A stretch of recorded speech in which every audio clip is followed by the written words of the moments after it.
Good day. We touched on last time with the Bible being 1/3 prophecy, almost 1,000 prophetic verses are there, of which 2/3 have come to pass up till Jesus' birth. And the only ones that haven't been fulfilled are those which are needed here at the end of time. We went over progressive revelation with Daniel, Matthew, Luke, and the book of Revelation. This time here we're going to nail down chapter 9 of Daniel. And to give you some context in dealing with that, Daniel had read what we know as Jeremiah 25. They didn't have chapters or verses back during Daniel's time, but Daniel was reading, and according to Jeremiah chapter 25, was seeing that the end of that 70-year period of captivity was coming. So he was praying to God not only for his sins, which I find amazing, because Daniel was one of two in the Bible of which there's no sin recorded, but he was also praying for the sins of Israel. And during that prayer there in chapter 9, around verse 20, he is interrupted by Gabriel, who we know is the messenger angel. And Gabriel not only tells him what's going on during that 70 years, but he gives him what we know as the 70 weeks of Daniel. And beginning in verse 24, it's laid out to where 24 gives you the scope of the end times. Verse 25 gives you the 69 weeks. Then you have verse 26 is the interval, which some people call the church age, but it's more appropriately called the time of the Gentiles, as this timing started in the 500s BC, and the church didn't come around until Acts chapter 2 with the Holy Spirit coming in. So it's more appropriately the time of the Gentiles. And then verse 27 gives you the 70th week.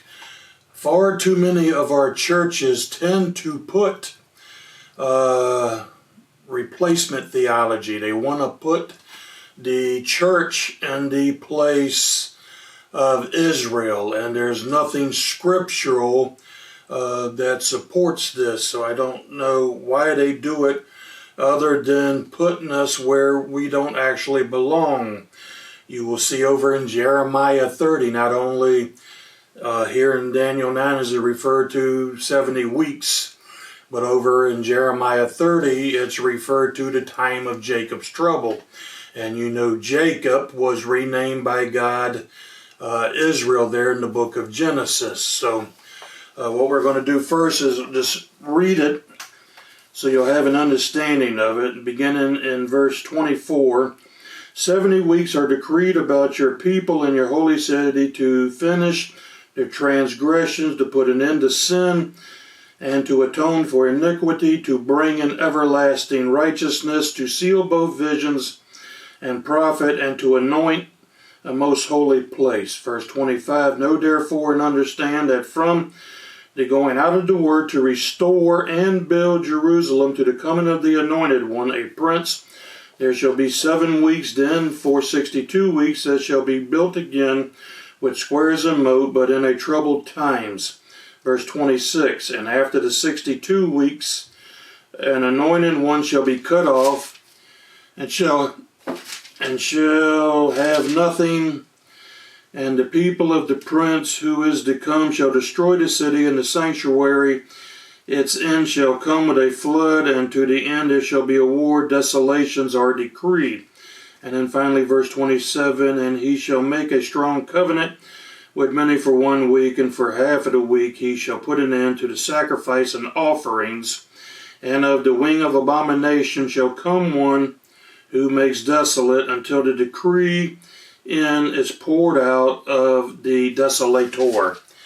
So again, some context. Over in Leviticus 25, Jesus gave Israel laws that they were supposed to obey. They were supposed to, much like God did in the beginning, he worked 6 days, took the seventh day off. The Jews, very strict with their Sabbath. They shut down Friday evening at sundown until sundown of the next day, and that's their Sabbath. Jesus told the country of Israel they were to work the land 6 years. The seventh year you would rest. Well, Israel never did this. So from that time where God gave them the law, we have a total of 490 years. So that's your 70 weeks times 7. And then you can go all through the Bible, Daniel, Revelation, Ezekiel, where you see where weeks are in the Jewish or Israel terms is referred to sometimes as a day, sometimes as weeks, sometimes as months, sometimes as years. In this case here, it's going to be referred to as years. So we have the 70 weeks times 7, 490 years.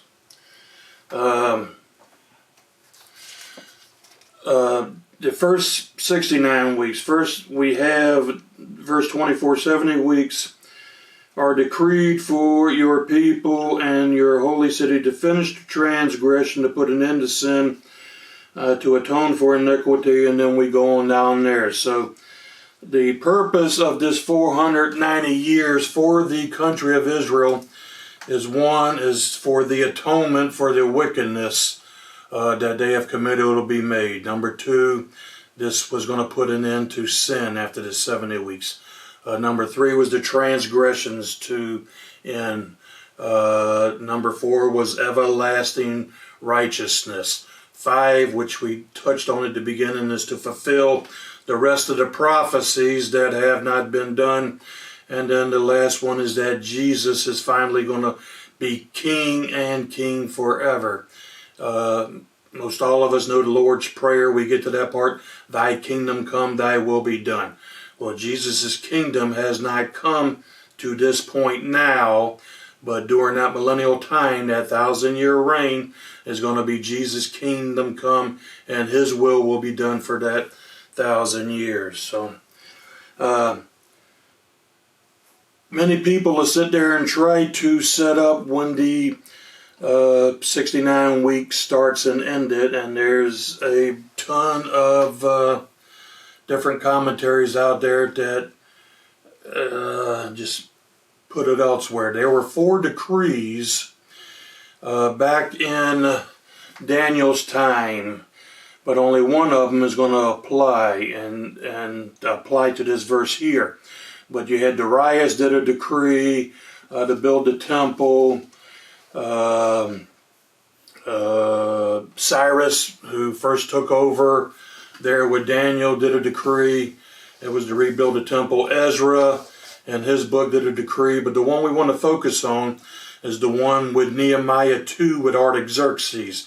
He issued a decree, which we have here in the next verse, that know therefore and understand that from the going out of the word to restore and build. So Artaxerxes' decree was to rebuild the wall, which would protect the city while they were rebuilding the temple.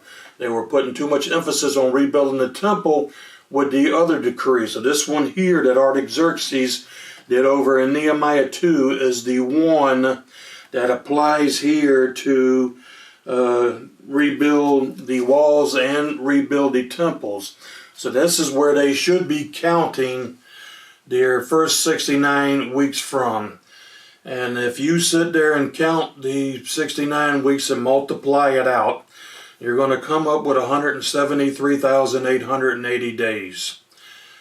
I don't care where you pick with your stopping or starting point or whatever, but the ending point tells you here in the Bible from when Jesus sits there and announces himself as the Messiah, the anointed one. Over in Luke 21, you see where Jesus, all through the Gospels, they wanted Jesus to be king. They wanted him to be the Messiah.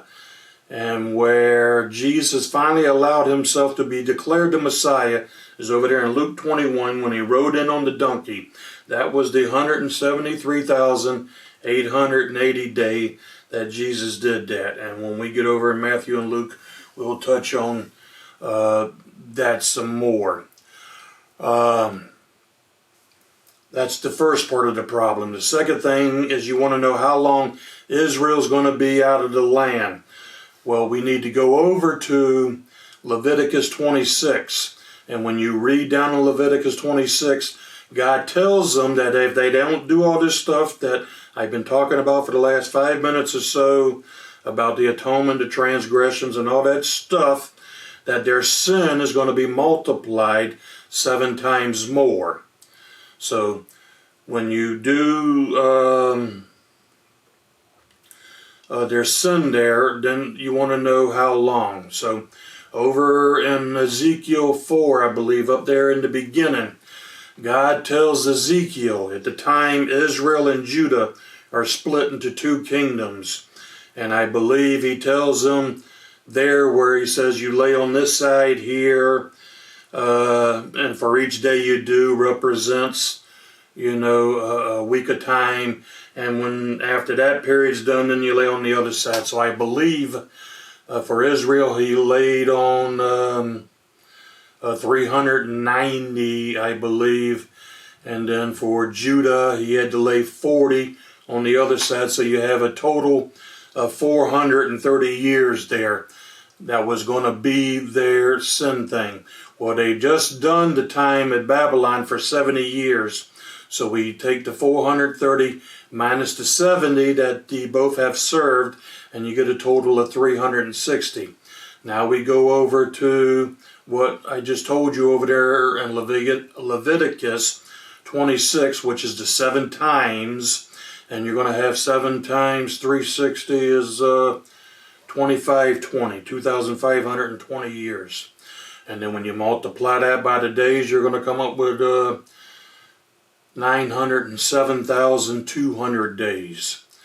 So anyway, just long story short, I know I'm throwing a bunch of numbers at you, but from the time their 70-year captivity ended until they became a nation, almost 2,500 years later, 907,200 days, May 14th, 1948, I believe, was the date that Israel became a country again. They were lost and wandering.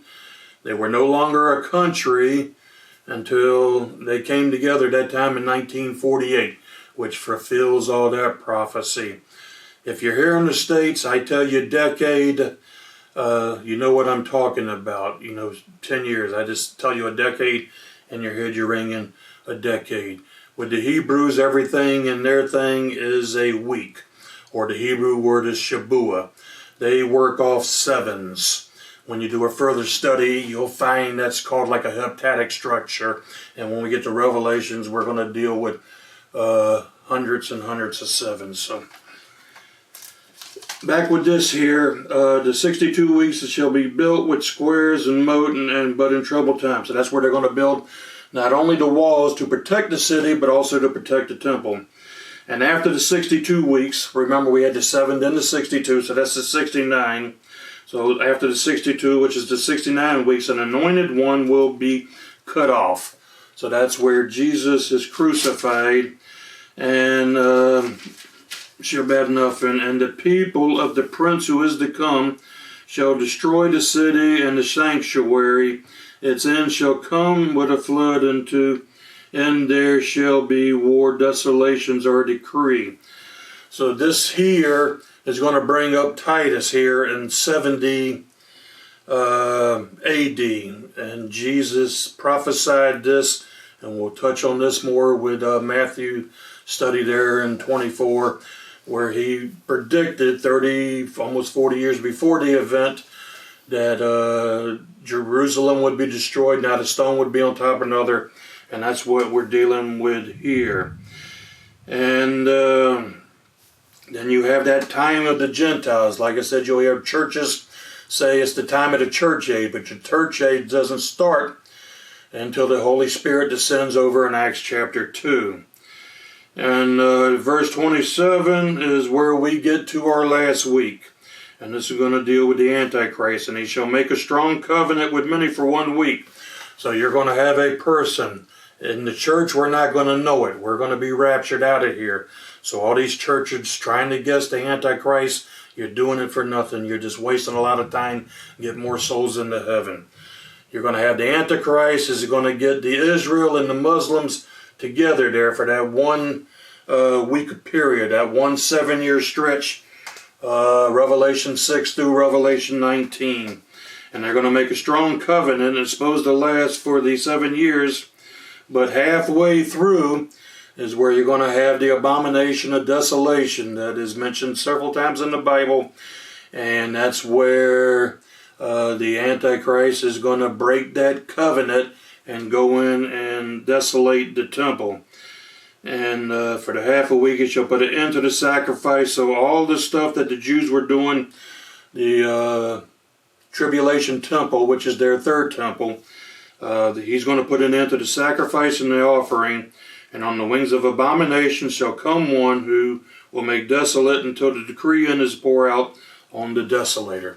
So that's where we're going to stop here. Next time we're going to go over and deal with the prophecies in the gospel, Matthew 24:25 and Luke 21. So any questions, please comment or catch me in the chat or email like you normally do. May God richly bless you.